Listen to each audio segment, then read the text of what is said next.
Some of you may not be aware of the ribbon interface in later versions of Autocad.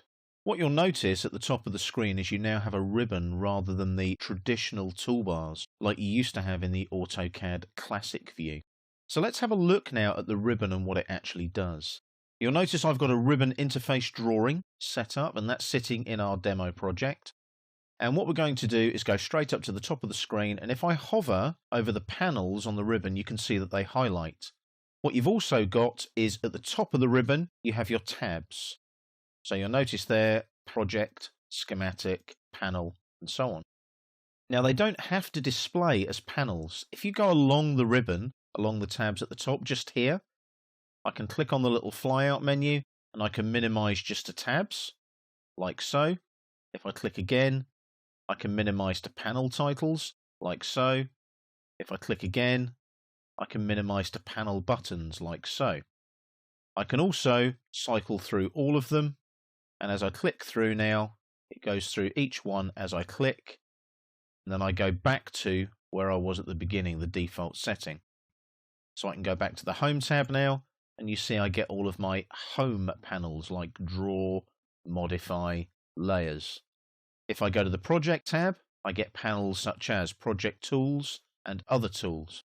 Now you'll notice when I hover over a panel, it highlights only when there's a flyout menu. Can you see that there? Project Tools does not have a flyout menu. Other Tools has a little triangle. Click there, and there's other commands. You can pin those open using the pin, like that, and they stay open. If I unpin, as soon as I move away, they fly back into the ribbon itself.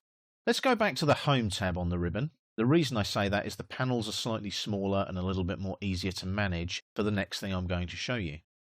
The ribbon itself is made up of these panels which, as you can see, have the regular icons like line, polyline, and so on. Hover over any icon, you get a flyout menu on what that command actually does. As you move away, the flyout menu disappears. What would it be like, though, if I could actually bring one of those panels into the drawing area? Now, because of the resolution I'm using to record the video here, I don't have a lot of screen real estate. But let's say I had a super duper dual screen 27-inch screens set up on my desk. What I could do is have my panels in different places on those screens. It's very easy to do. Click and hold on the panel title bar and drag. And you'll see now that my draw panel, when I release it, is now in my drawing area. If I hover over the title bar now, I get these little icons appear here. So I can return the panel to the ribbon, or I can actually toggle the orientation so that the flyout comes out at the bottom, or if I move away, that'll go back in now. If I toggle the orientation again, the flyout comes out to the side.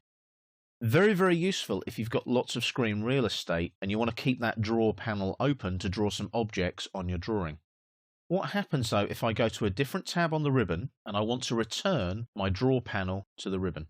Click on the icon there on the sidebar, return panel to ribbon. It doesn't appear on the project tab, but if I go back to the Home tab now, you'll see that draw is back on the left-hand end of the Home tab on the ribbon interface.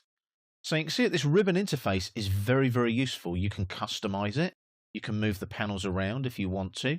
The good thing is it's now all at the top of the screen, and the flyouts allow you to access other parts of the panel. You can pin those open like that. So my modify commands are now pinned open for as long as I want them to be. I can then click on that pin again and it flies back into the ribbon again. It's a very, very useful tool. The ribbon is excellent because the flyouts just pop out. So if I go here to layer states, they just appear. I don't have to worry about a dialog box and closing a dialog box anymore. If I click away from that flyout, it goes back into the ribbon again. Very, very useful, very, very easy to use.